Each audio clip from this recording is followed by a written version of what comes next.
আজ আমাদের আলোচ্য বিষয় মহাশ্বেতা দেবীর অরণ্যের অধিকার। অরণ্যের অধিকার উপন্যাসটি 1975 খ্রিস্টাব্দে ধারাবাহিকভাবে বেতার জগৎ পত্রিকায় প্রকাশিত হয়। উপন্যাসটি গ্রন্থাকারে প্রকাশিত হয় কিন্তু 1977 খ্রিস্টাব্দে।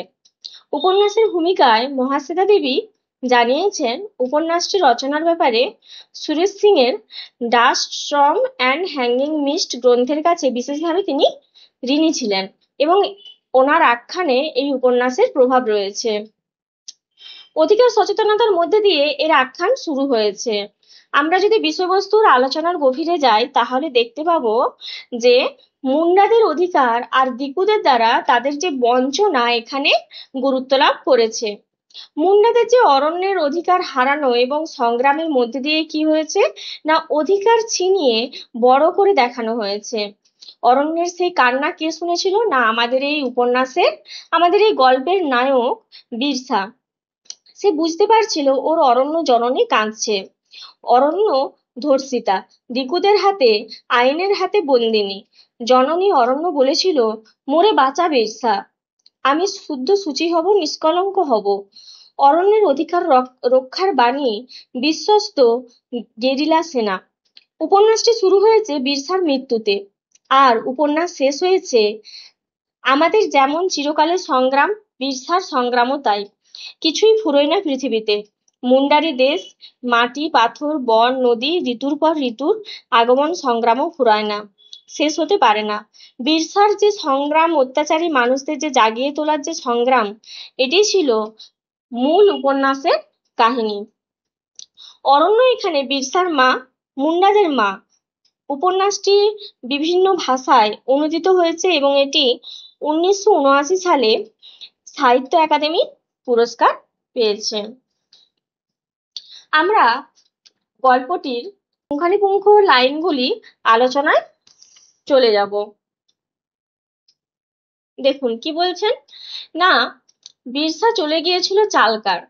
ভীষণ অন্ধকার হয়ে গিয়েছিল ওর মন, ওর বুদ্ধি, কিছু দেখতে পাচ্ছিল না ও। এ যেন সেই সিংবোঙার অগ্নিবৃষ্টির পরেকার অন্ধকার অবস্থা। বীরসা কোথায় চলে গিয়েছিল? চালকারে চলে গিয়েছিল। সে তার যে মন বুদ্ধি সবকিছুই যেন একটা অন্ধকার গ্রাস করে নিয়েছিল, কিছুই যেন সে দেখতে পাচ্ছিল না। এবং সেই সিংহভাঙার অগ্নিবৃষ্টির পরে যেন মনে হচ্ছিল পুরো অন্ধকার হয়ে গেছে তার অবস্থা। কি সেই সিংহভাঙার অগ্নিবৃষ্টি? আমরা গল্পের মধ্যে প্রবেশ করলে সেটা দেখতে পাবো। চালকারে তখন সুগানা আর কর্মী উপসে মরছে। এই সুগানা আর কর্মীকে, সুগানা আর কর্মী হলো বীরসার মা এবং বাবা। কর্মী কেঁদে বলেছিল, হা বীর, বীর কোথা তুই? বোরা ভরে নুন, মাটি ভরে মাটির তেল আনবি, গাই বলদ জমি জেরাত করবিঙ্গ বাবারে, বাপরে দেখবি, মারে দেখবি, হারে তুই হতে ভিনগাঁয়ে মানুষ মোর ঘরের আকাশে তিনটে তারা জ্বলতে নিতে দেখেছিল। জঙ্গলের বুক থেকে কে ডেকে বলেছিল এতদিন ধরতি আবার জন্ম নিল। দেখুন আমরা কি এখানে জানতে পারছি যে যখন বীরসা জন্মগ্রহণ করলো তখন কি হয়েছিল না আকাশে তিনটে তারা একসাথে জ্বলে উঠেছিল এবং জঙ্গলের বুক থেকে কে বলেছিল যে এইবারে যেন ধরতি মানে কি ধরনীর আবা জন্ম নিল। আবা মানে কি? আবা মানে হলো তার আব্বা বা বাবা জন্ম নিল। ও তোর কি চেহারা, রেঙ্গো ভিক মাঙ্গাটারও অধম। তোর কথায় মিশন ছেড়ে এ কি হলো বল? সাহেবরাও তো ভিক দেবে না। অর্থাৎ আমরা এখানে সেই হুল এবং উলগুলানের যে ইতিহাসে পড়েছি সেই কথা এখানে পাবো। সেই হুল এবং উলগুলানের যে মিশ্রণ ছিল সেটা বলছে যে সেটা ছেড়ে দিয়ে কি হবে না ভিখারি সাহেবরা তো ভিক্ষাও দেবে না।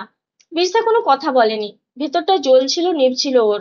কেবলই মনে হচ্ছিল এবারও মনে হয় মরবে নয় বাঁচবে। এই কথাগুলো শুনে এই যে পরিস্থিতিটা এটা কি হয়েছিল না আমরা পুরো উপন্যাসটা যখন পড়ি তখন আলোচনায় দেখতে পাই যে মুন্ডাদের যে বাঁচার যে লড়াই সেখানে তাদের অধিকার খর্ব করা হয়েছিল এবং অব প্রচন্ড সংগ্রামের মধ্যে দিয়ে যখন সে যাচ্ছিল, তখন তার এই কথাগুলি মনে হচ্ছিল, যেন মনে হচ্ছিল ভেতরটা জ্বলছিল নিভছিল। কিন্তু বড় খিদে, জঙ্গলে ঢোকা যায় না। তাদের অধিকার এমন ভাবে খর্ব করে নিয়েছে এই জঙ্গলে বসবাসকারী অধ্যুষিত যে মানুষগুলো, যারা কি ওরাও, মুন্ডা, সাঁওতাল, আদিবাসী, এরা প্রত্যেকেই তাদেরকে কি করেছিল না, জঙ্গলে ঢোকার নিষেধ করে দিয়েছিল। মানকিরা এখন জঙ্গল আপিসে রিপোর্ট করে দেয়। মানকিরা মানে মালিকরা। রিপোর্ট দিলেই হাতে নাতে টাকা, রিপোর্ট দিলেই মুন্ডাদের জরিমানা। অর্থাৎ তাদের কি না, একবারে রিপোর্ট মুন্ডাদেরকে এই জঙ্গলে প্রবেশের নিষেধ করে দিয়েছে। এবং যদি কেউ দেখতে পায় যে মুন্ডারা জঙ্গলে প্রবেশ করছে, তখন কি না, তাদের জরিমানা দিতে হয়। এবং কখনো কখনো কখনো তাদেরকে আবার জেলও হতে পারে। এলাকাদারের কাছ থেকে চৌকিদার হুকুম পাবে। তারপর জরিমানা, তারপর হাজত। এই হাজত, তাদের এই কি না, হাজতবাস করতে হয়। তারপর পরপর 3বার জংলা আইন অমান্য করলে ঘরের কোল ঘেঁষে জমিটুকুও হঠাৎ জঙ্গলমহল বলে নিয়ে নেবে জঙ্গল আপিস। কি বলছে না, এরা যদি পরপর নিয়মকে অমান্য করে, তখন কি না, সরকার এই ঘরের কোল ঘেঁষে জমিটুকুও হঠাৎ করে নিয়ে নেবে। বিরসা বাপকে বলল, নদীতে মাছ মিলে না। কোথা মাছ? জঙ্গলে এখন পাহারাদার তাঁবু ফেলছে, ওরা পাথর ফেলে জল আটকে মাছ তুলে নেয়। কোথা মাছ? অর্থাৎ তারা তো জঙ্গলের অধিকারটুকু হারিয়েছে। আবার তারা যে জল থেকে যে মাছ তুলতো, মাছ তুলে খেত, সেটুকুও তারা আর পায় না। রাতে গেলে জঙ্গলে বনকচু মিলে না। অর্থাৎ রাত্রেবেলা যদি তারা জঙ্গলে বনকচু খুঁজতে যায়, সেটাও কিন্তু তারা পায় না। মেটে আলু সেটিও পায় না। এই কথাগুলো কে বলছে না, বিরসা তার বাবাকে বলছে। নাই রে, তেঁতুল পাতা সিজিয়ে খেয়ে দেখেছে, বমি হয়ে যায়। বিরসার মনে হলো অদ্ভুত অদেখা সব শক্তি ওকে হারিয়ে দিচ্ছে। অর্থাৎ তারা কখনো এর আগে এই এত সংগ্রাম দেখেনি। এই মানুষগুলো কি, এরা ছিল মাটির কাছাকাছি, একবারে অধ্যুষিত, মৃত্তিকা সংলগ্ন সেই সব মানুষ, যারা কিনা অরণ্যকে নির্ভর করে বেঁচে ওঠে, বেড়ে ওঠে, এবং তাদের পুরো জীবনটাই চলে যায় অরণ্যের উপর নির্ভর করে। তারা যেমন জঙ্গল থেকে ফলমূল কাঠ সংগ্রহ করে, আবার জঙ্গলের পশু তারা হত্যা করে, তারা কি করে না, নিজেদের জীবন এবং জীবিকা এগিয়ে নিয়ে যায়।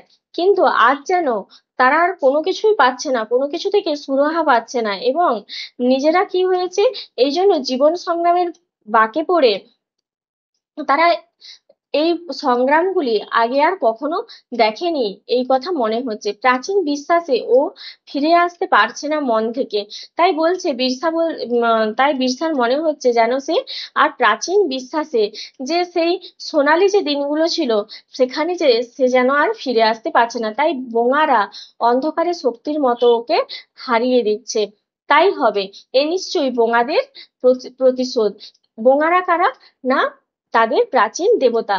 কেন বিরসার মন আশ্রয় পায় না আদি দেবতায়?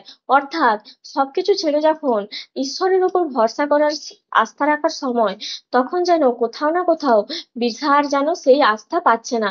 কেন বিরসা একবার হবে খ্রিস্টান, একবার যাবে আনন্দ পাড়ের কাছে? কেন বিরসার মনে হবে ওর প্রাচীন ধর্ম আর ওকে ধারণ করতে পারছে না? তাই ক্রুদ্ধ বোঙারা এখন শোধ নিচ্ছে। কি বলছে না, ও বিরসা বিরসা এখন আর এই সংগ্রামের মধ্যে কোথাও গিয়ে আর শান্তি পাচ্ছে না। ও গ্রামের বাইরে চলে গিয়েছিল, যেখানে শ্মশান, যেখানে চালকি মুন্ডানিকে ওরা পুঁতে গেছে, সেখানে বসেছিল পাথরে। বিরসা কোথায় চলে গিয়েছিল না, গ্রামের বাইরে চলে গিয়েছিল, যেখানে শ্মশান ছিল, যেখানে কি চালকি মুন্ডানিকে ওরা পুঁতে গেছে, সেখানে সে বসেছিল পাথরের উপর। সন্তান হতে গিয়ে মরেছিল চালকি।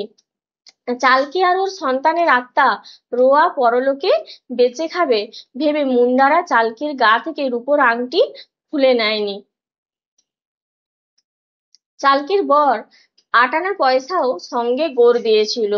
অর্থাৎ তাকে কবর দেওয়ার সময় তাকে কি করেছিল না 8 আনা পয়সাও দিয়েছিল এবং তার হাত থেকে রূপোর আংটিটা খুলে নেয়নি।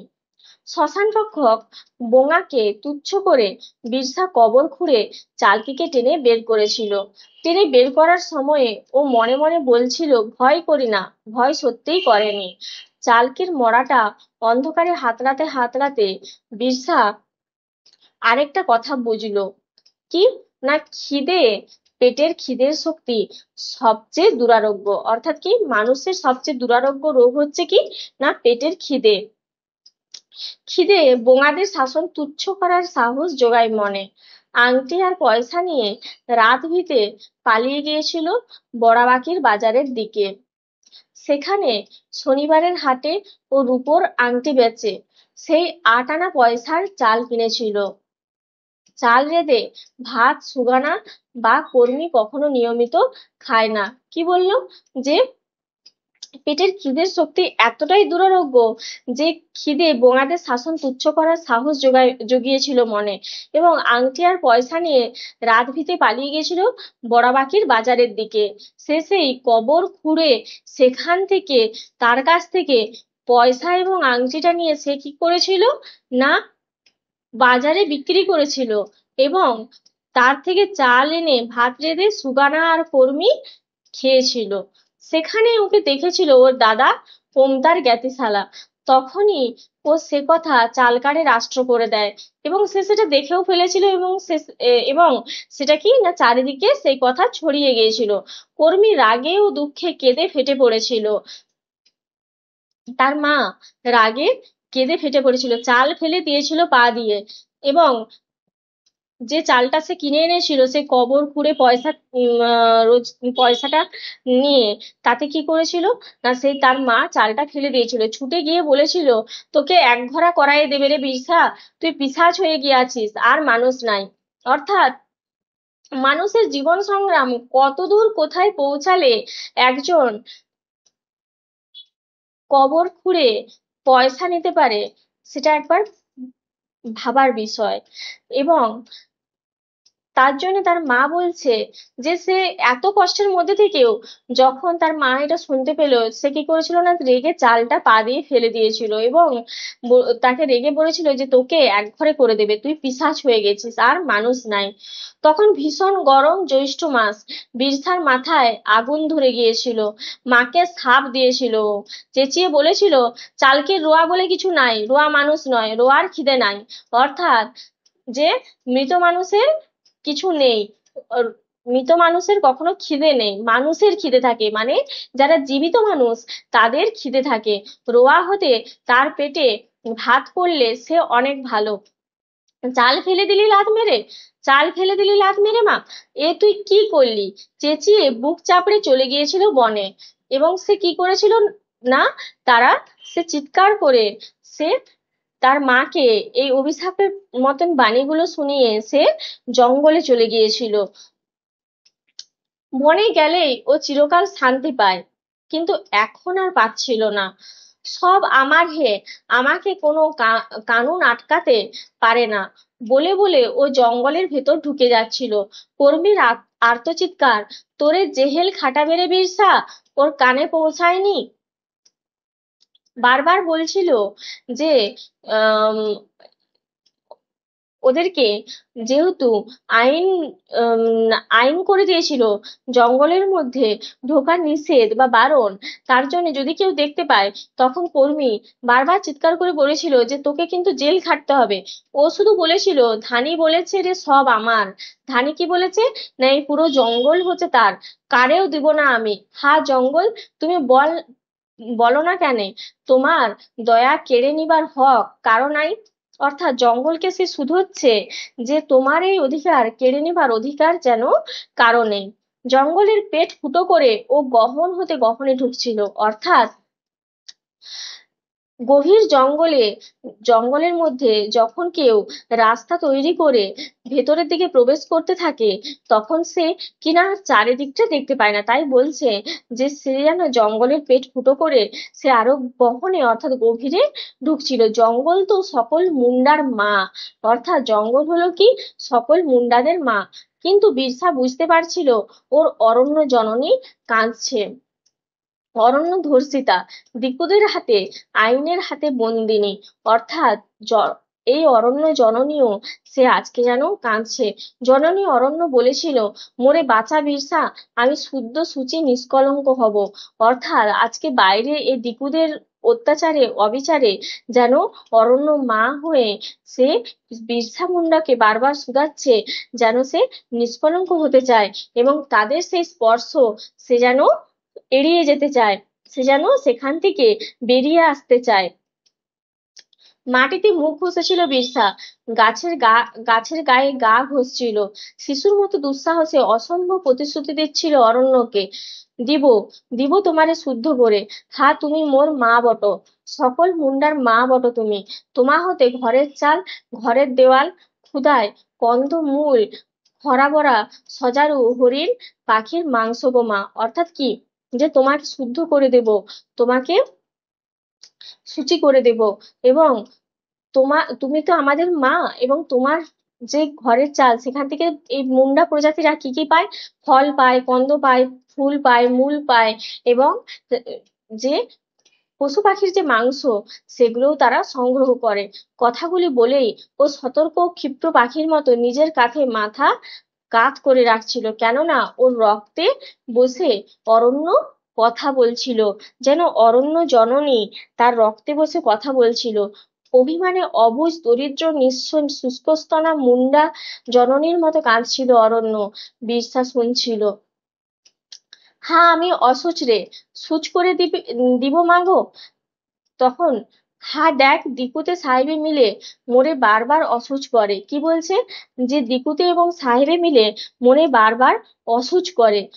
এই সূচি আর অসুচির ধারণাটা কি, অর্থাৎ অরণ্য জননী যেন সে কোনো কিছুর এই দিকুদের স্পর্শ পেতে চায় না। কারণ কি, না তারা অরণ্যকে ধ্বংস করে দিচ্ছে। তাই বারবার সে অরণ্য যেন বিরসা মুন্ডার কাছে কাঁদছে। আমার ছেলেদের ঘর ছাড়া করে দিয়েছে, তাদেরকে ফিরায়ে আনবো। বিরসা কি বলছে, যে তাদেরকে ফিরায়ে আনবো। মুন্ডা কোল ওরাও খো সাঁওতাল সকলে আড়িয়া কাঠির ডাকে চলে যায়, যেতে দিব না, মোর কান্না কেউ শোনে না, আমি শুনেছি, আমি শুনাছি, মোরে চেয়ে দেখে না কেউ। অর্থাৎ বলছে যে এই অরণ্য প্রকৃতিও যেন এই ওরাও কোল মুন্ডা সাঁওতাল এদেরকে নিজের সন্তান ভাবে স্নেহ করে, এবং সে বলছে যে আমাকে এরা ছেড়ে চলে যাচ্ছে, এবং আমার যে কান্না, সে কান্না যেন কেউ শুনতে পাচ্ছে না। তাই বলছে, বিরসা বলছে, প্রতিশ্রুতি দিচ্ছে যে তিনি যেন এখানে যেন তাদেরকে ফিরিয়ে আনবে। কোথা তুমি মা গো, তোর বুকে, তোর রক্তে। কোথায় আছে অরণ্য জননী, যেন তার বুকে রয়েছে, তার রক্তের মধ্যে মিশে রয়েছে। মোর বুকে মোর রক্তে, আর কোথা রব আবা মোর বাপ মোর, কোথা, চেয়ে দেখ। বিরসা রক্তের দিকে চেয়েছিল। আহা, তার শরীরটা ছোটনাগপুরের পৃথিবী, তার রক্ত নদীর ধারা, সেই নদীর তীরে তার মা, তার অরণ্যকা মা, নগ্ন দেহ যুবতী মুন্ডারি মেয়ে যেন। কিন্তু এ নগ্নতা দেখে লোভ জাগে না, লালসা জাগে না, বুকের নিচে দুঃখে আগুন ঝরে যায়, দুঃখে আগুন ধরে যায়। যেন মনে হচ্ছে কোনো এক মুন্ডারি মেয়ে, তার যে ছিন্ন ভিন্ন অবস্থা এই দিকুরা যেন করে রেখেছে, যেন অরণ্য জননী তাদের মতোই, এবং তাকে দেখলে যেন লোভ জাগে না, বরং দুঃখে ভেতরে আগুন ধরে যায়। কে তোরে ল্যাংটা করেছে মা, যারা অসুচ করাছে, আমি তোমারে রক্ত দিব, দে বাপ মোর, রক্ত দিব মানে আমি তোমার জন্য জীবনও দিয়ে দিতে পারি, তোমার লাজ ঢেকে দিব, অর্থাৎ তোমার লজ্জা আমি নিবারণ করব, দে বাপ মোর। ওরাও মোরে ল্যাংটা ব্যবস্থ করে আকাশের নিচে ছেড়ে দিয়াছে, তুই মোর লাজ ঢেকে দে। দিব গো দিব, বড় কষ্ট পাবি, কেনে, তোরে বড় কষ্ট দিবে। তখন বিরসা যখন প্রতিশ্রুতি দিচ্ছে যে তোমার যখন এরা এইরকম অবস্থা করেছে, খারাপ অবস্থা করেছে, আমি কি সমস্ত অন্যায়ের প্রতিশোধ নিব। তখন বলছে যে তাহলে তুইও কিন্তু কষ্ট পাবি। তো বলছে কারণটা কি? না তোরে বড় কষ্ট দিবে তারা। কেন? তাহলে তোমারে যে ভগবান হতে হবে বাপ মোর, কি না সর্বশ্রেষ্ঠ কি? ভগবান, ঈশ্বর, তার বিরুদ্ধে কেউ কখনো যেতে পারে না। তাহলে এই অরণ্য জননী বলছে যে তোকে তাহলে সেই সর্বশক্তিমান ঈশ্বর হতে হবে, ভগবান, অর্থাৎ আমাকে ভগবান হতে হবে। হ্যাঁ বাপ, ধরতে আবা হতে হবে, এই ধরিত্রীর কি না বাবা হতে হবে, জনক হতে হবে। ধরতির বাপ না হলে ধরনীর লাজ ঢেকে দিতে পারে কেউ? তোর আবা হব তবে, তোরে বাঁচতে দিবে না। ভগবান হলে তারে মারে গো মা। সে কোথা থেকে এই কাহিনী শুনেছিল? না যিশুরে মেরেছিল মিশনে জেনেছি। কৃষ্ণরে মেরেছিল পায়ে বান মেরে। অর্থাৎ যারা যুগে যুগে অবতার বারবার অবতীর্ণ হয়েছে ঈশ্বর রূপে, তাদের কি না মৃত্যু হয়েছে। যিশুকে মেরে দিয়েছিল, যিশু মারা গিয়েছিল, এবং কৃষ্ণ মারা গিয়েছিল পায়ে বান মেরে। কষ্ট পাবি, সুখ সুখ দিবি, সুখ দিব তো হতে সকল মুন্ডা সুখ পাবে, অর্থাৎ তোর কাছ থেকে সকল মুন্ডা সুখী হবে। বিরসা চেঁচিয়ে উঠেছিল, দিব সকলের সুখ, হ্যাঁ আমি ভগবান হব, বিরসা ভগবান। ধরতি আবা হয়া যাব তবে, ধরতির তাহলে কি না আব্বা বা জনক হয়ে যাব।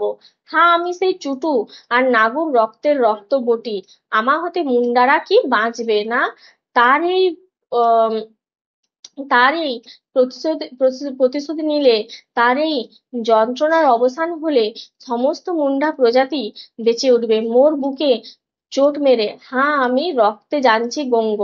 ভীষণ শব্দে বাজ পড়েছিল, বিদ্যুতে ঝলসে গিয়েছিল আকাশ। হাতি বৃঙ্খন করছিল কোথায়? এমন সময় কি না ও জঙ্গল থেকে বিরসা বেরিয়ে আসবে এই জঙ্গলে মায়ের সাথে কথা বলে।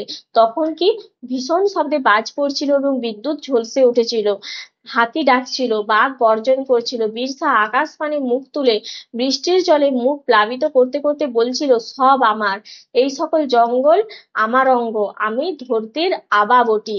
অর্থাৎ আমি যেন এই ধরিত্রীর জনক। ওদিকে চালকারে কারো চোখে ঘুম ছিল না। অর্থাৎ তার ওই চালকার গ্রামে যেন কারো ঘুম ছিল না। সবাই জেনেছিল সুগানা মুন্ডার ছেলে বিরসা মুন্ডা পাগল হয়ে গেছে, বুঝি পাগল হয়ে গেছে।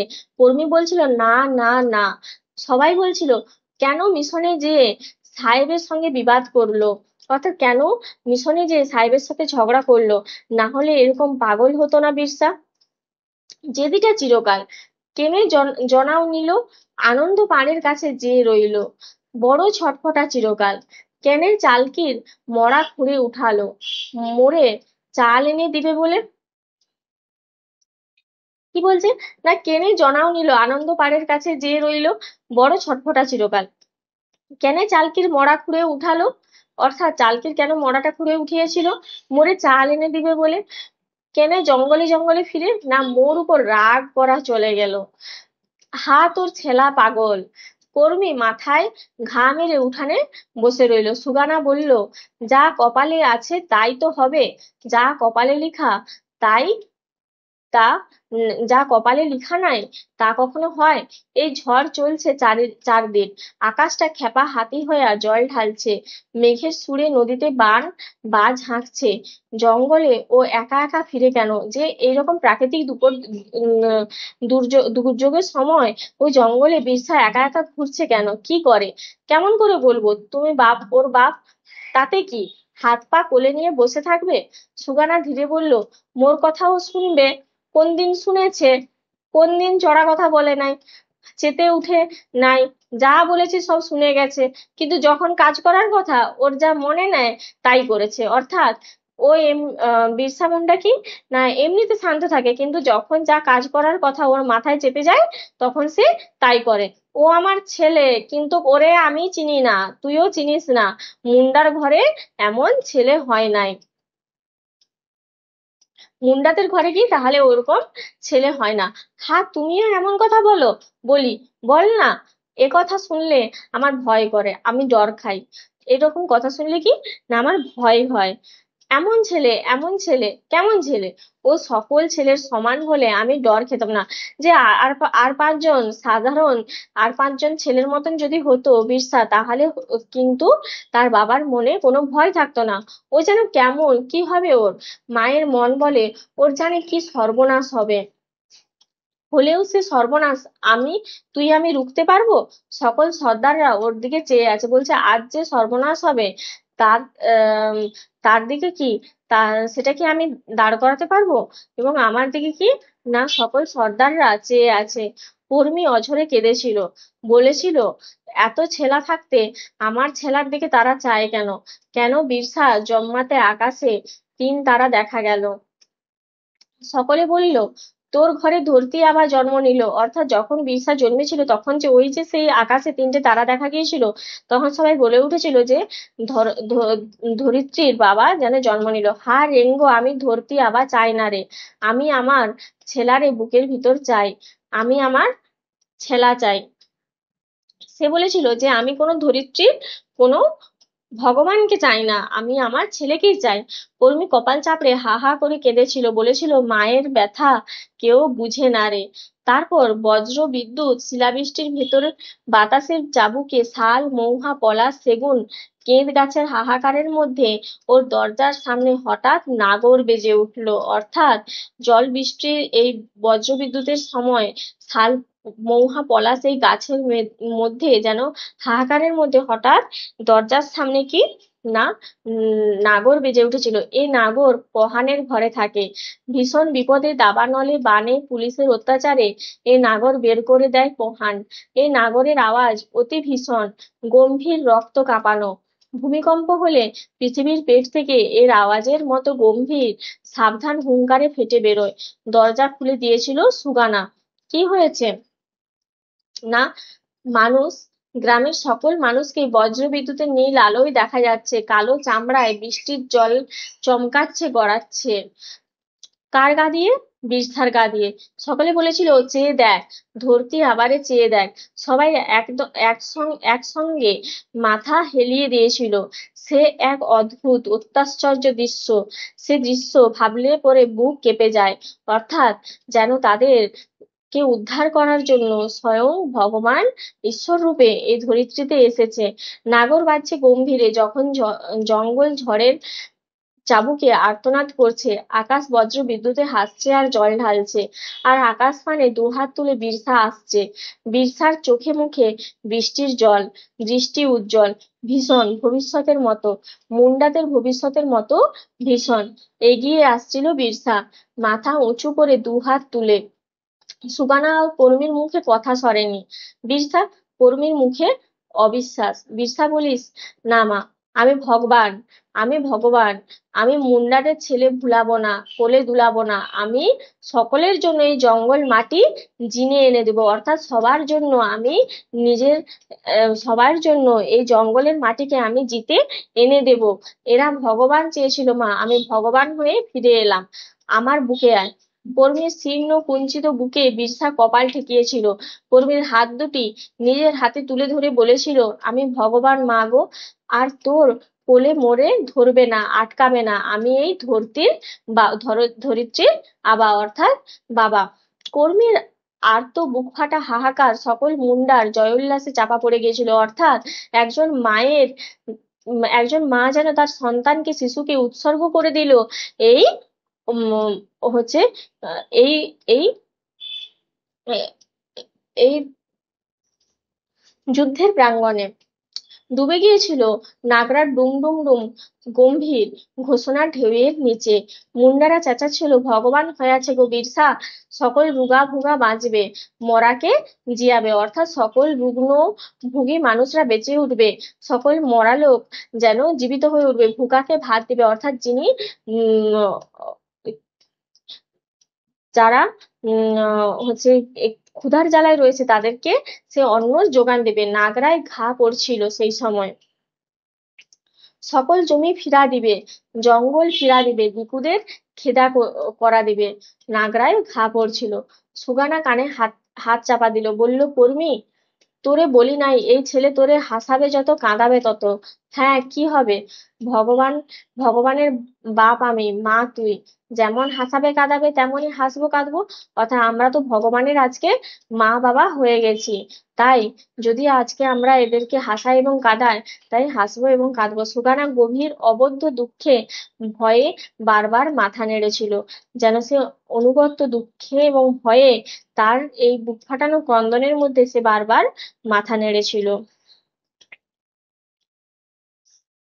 সুতরাং আমরা এই গল্পটি পাঠ করে দেখতে পেলাম যে এখানে একজন সমাজ সচেতন, অঙ্গীকারবদ্ধ ও শিল্পের দায়বদ্ধতা সম্পর্কে সম্যক সচেতন মহাশ্বেতা দেবী ইতিহাসে তথ্য অনুসারে বহু প্রমাণ, ক্ষেত্র সমীক্ষা, তথ্যের নিখুঁত বুনন অনুসারে এবং বস্তুবাদী ঐতিহাসিকের দায়িত্ব গ্রহণ করে বিরসা চরিত্র কেন্দ্রিক এই উপন্যাসটি নির্মাণ করেছেন।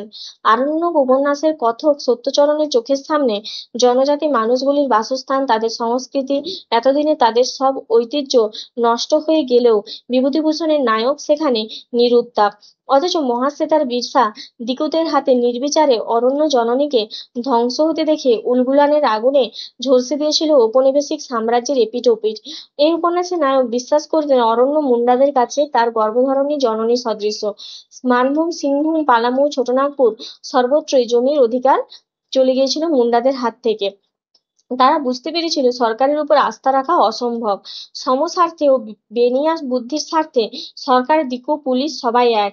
বিরসা এদের বিরুদ্ধে যে জেহাদের ডাক দিয়েছিল, তার ফলে 26 বছরের এই তরুণের মৃত্যু যেন অবধারিত সত্য হয়ে গিয়েছিল। এবং এই উপন্যাসের নায়ক যে বিরসা ও তার সহযাত্রী বীরসাইরাও আরণ্যক জীবনযাপনে অভ্যস্ত। উপন্যাসের কেন্দ্রীয় বিষয় মুন্ডা সমাজের অধিকার লুণ্ঠিত হওয়া এবং সেই লুণ্ঠিত, ধর্ষিত, ধ্বস্ত অরণ্য প্রদেশকে রক্ষার জন্য আমার আমরণ উলগুলানের ডাক। ছোটনাগপুর, রাঁচি, পালামৌ প্রভৃতি অঞ্চলে বিস্তীর্ণ অরণ্যভূমি মিশনারি ভূস্বামী মহাজনী প্রথার মৃদুয়া ভূমিতে পরিণত হয়। ফলে জল, জঙ্গল, শস্যক্ষেত্র সবই অন্যের লালসার শিকার হয়ে বিস্তীর্ণ মরুপ্রান্তরে রূপ নেয়। এই অন্যায়ের প্রতিবাদে ও প্রতিরোধে অরণ্যের অধিকার উপন্যাসের নায়ক বিরসার আমৃত্যু লড়াই। মহাশ্বেতা দেবী এই অধিকারকে সমর্থন করেছেন। অরণ্যের বিপন্নতার জন্য গভীর উদ্বেগ, অরণ্য ধ্বংস হওয়ার মর্মান্তিক বেদনা, মুন্ডাদের একত্রিত হওয়া, বিরসার অরণ্য বাঁচানোর প্রতিজ্ঞা, অরণ্যের অধিকার তাদের হাতে, তা নিয়ে প্রশ্ন পরিপ্রশ্ন। এই উপন্যাসের নামকরণও হয়েছে অর্থবহ। মহাশ্বেতা দেবী লিখেছেন, ব্রিটিশ সরকার, ভারত সরকার ও রাজ্য সরকার আদিবাসী জমি হরণের কাজ করে চলেছে লাগাতার। এর ফলে ওরাও মুন্ডা সাঁওতালদের জমি চলে যায়।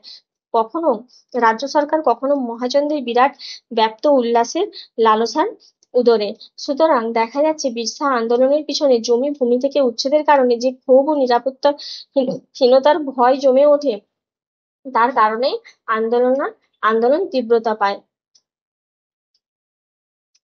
এবং এই দিক থেকে দেখতে গেলে এই অরণ্যের অধিকার নামকরণটিও সার্থক হয়েছে।